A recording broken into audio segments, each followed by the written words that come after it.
terutama terkait dengan pengumuman dari hasil BPS yang tadi diumumkan jam 11.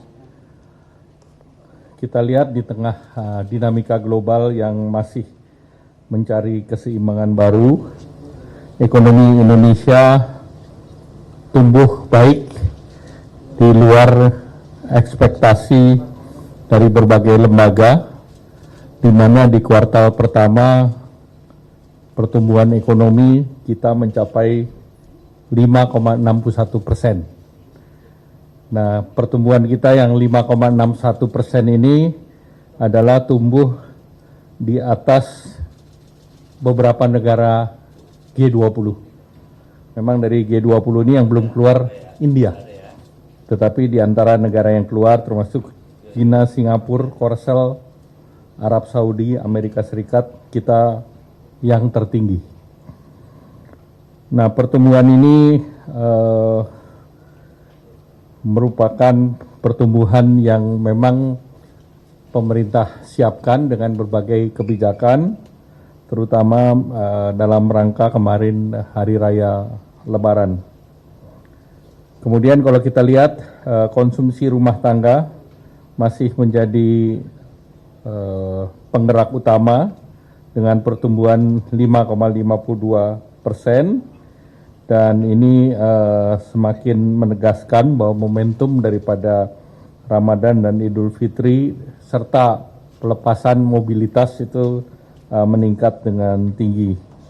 Di kuartal pertama juga kita lihat belanja pemerintah tumbuh tinggi di angka 21,81%, di mana ini angkanya sekitar 815 triliun. Ini di atas rata-rata historis dan tentu ini didorong oleh beberapa program belanja kementerian lembaga, termasuk MBG sampai dengan Maret 51 triliun. Kemudian stimulasi daripada diskon tarif, THR, dan untuk ASN realisasi sebesar 51,65 triliun, serta dari pihak swasta maupun ojol. Kemudian indikator ekonomi terkini juga prospeknya positif, yaitu inflasi di bulan April ini sebesar 2,42%, kembali dalam bentangan 2,5 plus minus 1%. Kemudian indeks keyakinan konsumen di angka 122,9. Kemudian neraca dagang juga di angka 3,32 billion, dan ini surplus 71 bulan berturut-turut. Dari posisi credit growth, ini dana pihak ketiga juga meningkat ke 13,55% secara year on year, dan pertumbuhan kredit sebesar 9,49% secara year on year juga. Nah, kalau kita lihat indikator sosial juga terus membaik.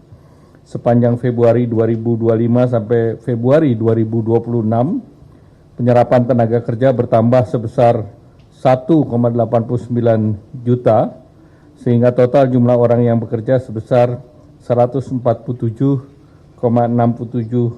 juta, dan tingkat pengangguran terbuka menurun dari 4,76% di Februari 2025 menjadi 4,68% di Februari 2026. Capaian ini memperkuat kualitas pertumbuhan ekonomi, di samping penurunan angka kemiskinan sebesar 8,25% di September 25 dan rasio Gini 0,363 juga di September 2025. Sepanjang triwulan 1, berbagai stimulus dan kebijakan pemerintah mampu mendorong pertumbuhan dan menjadi bantalan terhadap dampak gejolak global, yaitu salah satunya adalah diskon tarif transportasi di Idul Fitri.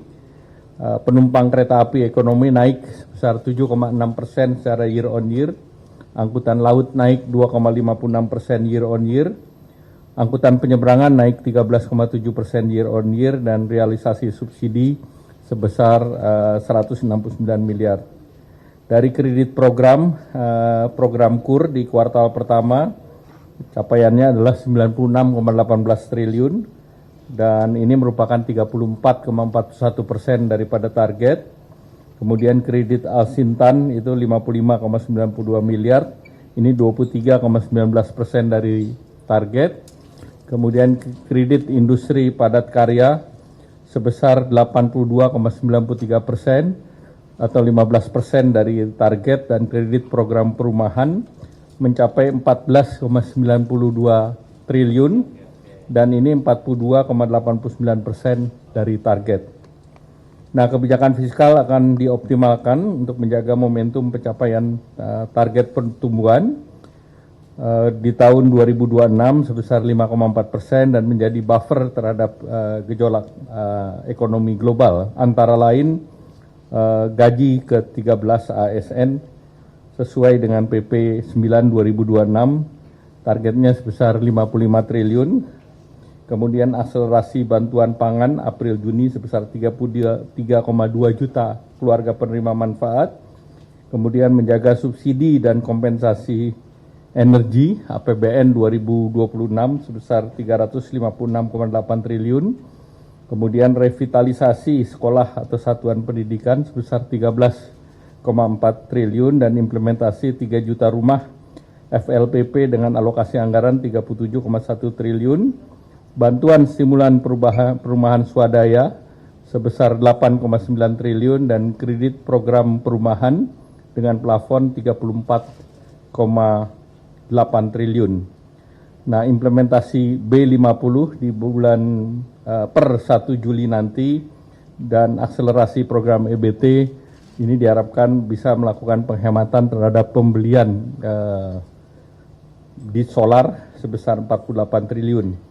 Kemudian dalam rapat kemarin pertemuan untuk Satgas percepatan peningkatan pertumbuhan ekonomi, beberapa langkah yang disiapkan adalah penurunan biaya masuk import LPG menjadi 0% dari 5%, kemudian penurunan biaya masuk dari bahan baku plastik menjadi 0% dalam waktu 6 bulan, kemudian reform perizinan import termasuk penyesuaian pertek, kemudian peninjauan kembali terkait dengan penerapan SNI, terkait dengan SLA, terutama untuk bahan baku import, kemudian standarisasi biaya terkait dengan konsultasi teknis, perizinan bangunan gedung, dan sertifikat layak fungsi, serta kemudahan untuk pengurusan kesesuaian kegiatan pemanfaatan yang terkait dalam kegiatan di BKPM atau OSS. Demikian penjelasan kami. Ada pertanyaan?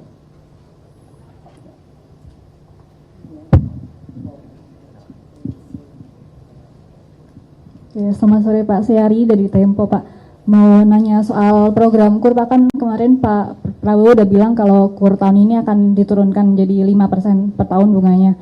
Nah, ini implementasinya dimulai dari kapan? Terus apakah ada perubahan target realisasi dan berapa sih Pak anggaran yang disiapkan pemerintah untuk menyubsidi ini? Nah, kemudian Pak, kan sebenarnya yang dikeluhkan UMKM itu kan bukan beban bunga ya Pak, tapi ada juga beban produksi, terus persaingan dengan impor. Apakah pemerintah juga menyiapkan kebijakan tertentu untuk menstimulus UMKM biar naik kelas Pak? Terima kasih. Ya, silakan yang kedua.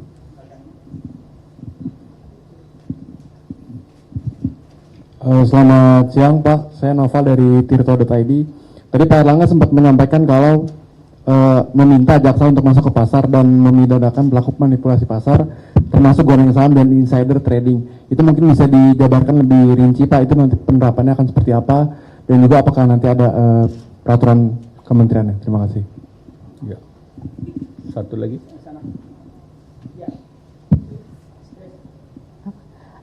Ya, selamat sore Pak Erlangga, Grace dari Bloomberg Pak. Yang pertama Pak, tadi pagi kan di kantor ini Bapak bertemu dengan Pak Peri, Pak Purbaya juga ya Pak. Boleh tanya Pak, apakah ada diskusi mengenai kondisi rupiah saat ini? Kira-kira apa ya Pak antisipasi dari pemerintah mengingat nilai tukar rupiah kita masih terus terdepresiasi Pak sampai saat ini ke level yang terendah. Itu yang pertama Pak terkait rupiah. Yang kedua, data PDB hari ini menunjukkan juga pertumbuhan ekspor kita semakin melambat ya Pak. Kira-kira apa ya antisipasi untuk perlambatan ekspor ini Pak? Terutama mungkin nanti kita juga di second half ada kekhawatiran El Nino. Kira-kira apa ya Pak antisipasi pemerintah untuk di kuartal-kuartal selanjutnya? Terakhir Pak, boleh minta diperjelas mengenai insentif untuk kendaraan listrik, baik itu untuk mobil listrik maupun motor listrik, sebetulnya insentifnya itu apa saja bentuknya dan timelinenya seperti apa Pak, kalau boleh diperjelas. Terima kasih. Ya, tadi yang pertama terkait dengan UMKM, memang kemarin arahan Bapak Presiden untuk diberikan 5%, dan ini sudah dibahas dan dipersiapkan. Ini termasuk yang tadi dibahas dengan Menteri Keuangan dan juga Gubernur BI, dan dengan OJK dan juga dengan Menteri Investasi. Nanti ini akan dilaporkan ke Bapak Presiden jam 4:30, jadi nanti kita akan beritahu berikutnya. Kemudian yang terkait dengan kerjasama kejaksaan, tentu antara OJK dan kejaksaan juga ada mekanisme, terutama mana yang diselesaikan dengan PPNS, mana yang langsung diproses dengan kejaksaan. Nah, tentu kita berharap bahwa tindakan-tindakan yang mengganggu kredibilitas pasar ini bisa ditindak dengan tegas. Kemudian yang tadi terkait dengan langkah-langkah pemerintah terkait dengan ekspor, tentu salah satunya adalah di dalam ketidakpastian ini membuka pasar lebih luas. Nah, pasar yang lebih luas kita berharap, kemarin saya berkomunikasi dengan EU, dengan Komisioner Perdagangan, di mana saya meminta ada proses terkait dengan ratifikasi dengan timelinenya diharapkan bisa berproses, karena dalam hal ini sekarang memang masih menyelesaikan proses terjemahan ke 22 bahasa, sehingga kalau ini bisa selesai, kita berharap 1 Januari tahun depan pasar Eropa bisa terbuka dengan biaya masuk 0. Kemudian yang kedua, beberapa negara termasuk Kanada kita sudah juga punya FTA, dan dengan adanya ketidakpastian antara Kanada dengan berbagai negara lain, maka peran Indonesia semakin penting, dan ini juga akan mulai dilihat beberapa produk yang bisa masuk ke Kanada. Jadi dengan Inggris sendiri kita ada perjanjian terkait dengan Economic Growth Partnership, dan ini akan berproses menuju FTA atau SEPA. Jadi dalam rangka ini kita terus buka, dan besok ada ASEAN Economic Ministerial Meeting, termasuk bagaimana merespons negara-negara ASEAN terhadap krisis baik energi maupun pangan, dan akan dibahas terkait dengan strategic petroleum reserve di ASEAN dan strategic pangan reserve yang ada di ASEAN. Nah, nanti dari rekomendasi tersebut akan disampaikan kepada kepala negara atau pimpinan di negara ASEAN yang akan dirapatkan pada hari Jumat ya, pada saat summit. Kemudian terkait dengan El Nino, salah satunya persiapan untuk bagaimana kita masing-masing negara ASEAN juga menjaga minimum stok, agar bisa saling membantu pada saat ketidakpastian tambahan dari pengaruh cuaca. Kemudian insentif ini juga tadi sudah kita bahas, dan ini juga akan dilaporkan ke Bapak Presiden dan akan diumumkan sesudah kami laporkan ke Bapak Presiden. Ada lagi?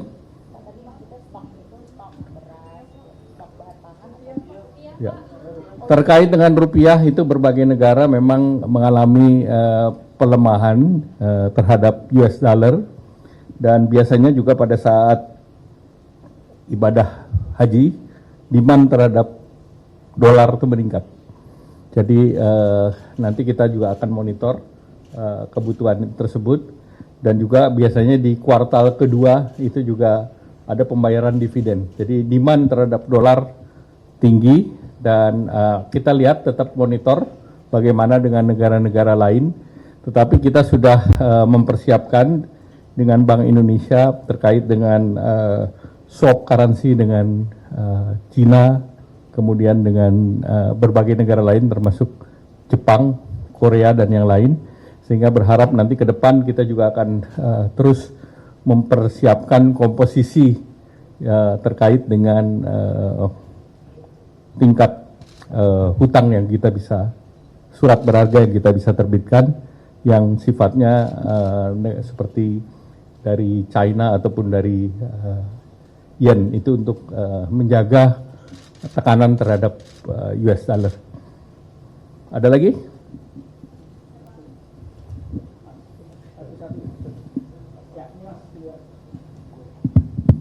Ya Pak, saya Reza dari Nikkei Asia. Pak ingin bertanya, ini kan pemerintah sudah mengalokasikan tambahan 90-100 triliun untuk subsidi energi. Ini sebenarnya mau penegasan lagi, cukup nggak sih Pak untuk sampai dengan akhir tahun tidak ada kenaikan harga BBM, mengingat harga minyak dunia juga masih naik turun dan juga rupiah terdepresiasi ya. Ini juga ada dari para ekonom yang sempat kami wawancara. Mereka berpendapat kalau alokasi tambahannya tidak cukup dengan alasannya untuk subsidi Pertalite aja udah 200 triliun Pak. Untuk tahun ini naik 50 triliun dari tahun lalu. Bagaimana tanggapannya terkait hal ini? Apakah ada kebijakan lain, mungkin pembatasan kah atau upaya lainnya Pak? Terima kasih.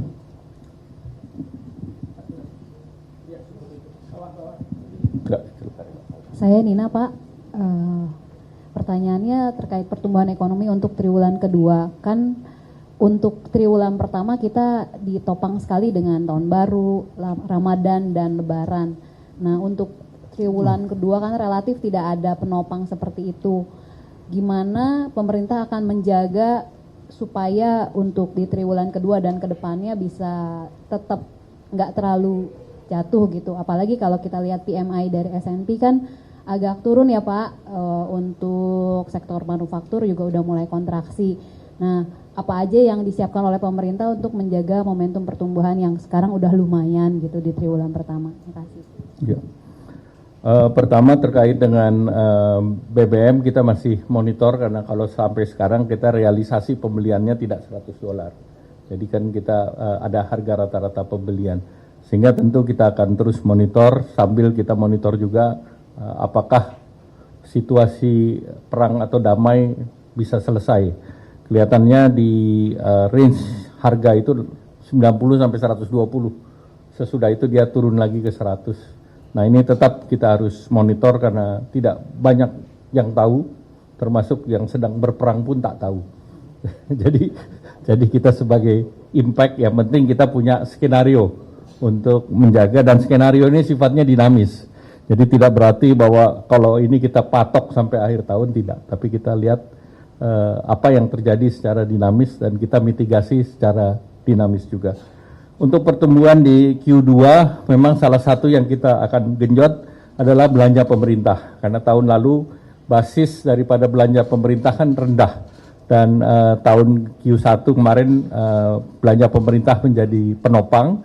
Dan ini juga akan menjadi penopang di Q2. Terutama juga kita menjaga daya beli daripada masyarakat. Dan gaji ASN ke-13 itu kan diharapkan bisa diberikan di bulan Juni. Nah itu juga salah satu penopang. Kemudian beberapa insentif sedang dipikirkan oleh pemerintah. Nah salah satu juga untuk sektor misalnya di otomotif dan motor. Nah ini nanti kita akan laporkan kepada Bapak Presiden. Dan dari segi manufaktur memang ada penurunan, tapi dari PMI-nya BI masih di atas 52, jadi masih ada optimisme terhadap sektor manufaktur. Kemudian yang berikut terkait dengan investasi. Kita ketahui bahwa investasi di Q1 itu kita naik 7%, berharap nanti ini bisa kita bawa ke Q2. Dan kemarin dalam kunjungan Bapak Presiden di beberapa negara Amerika, kemudian Jepang, Korea juga ada komitmen 540 triliun yang akan terus kita kejar untuk mengejar realisasi daripada investasi tersebut. Demikian. Kuartal 2 belum bikin proyeksi. Jadi kita kuartal pertama dulu aja yang Indonesia berhasil katakanlah mengoutbeat ekspektasi dari berbagai lembaga.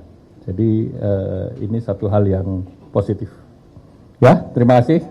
Selamat siang. Wassalamualaikum warahmatullahi wabarakatuh.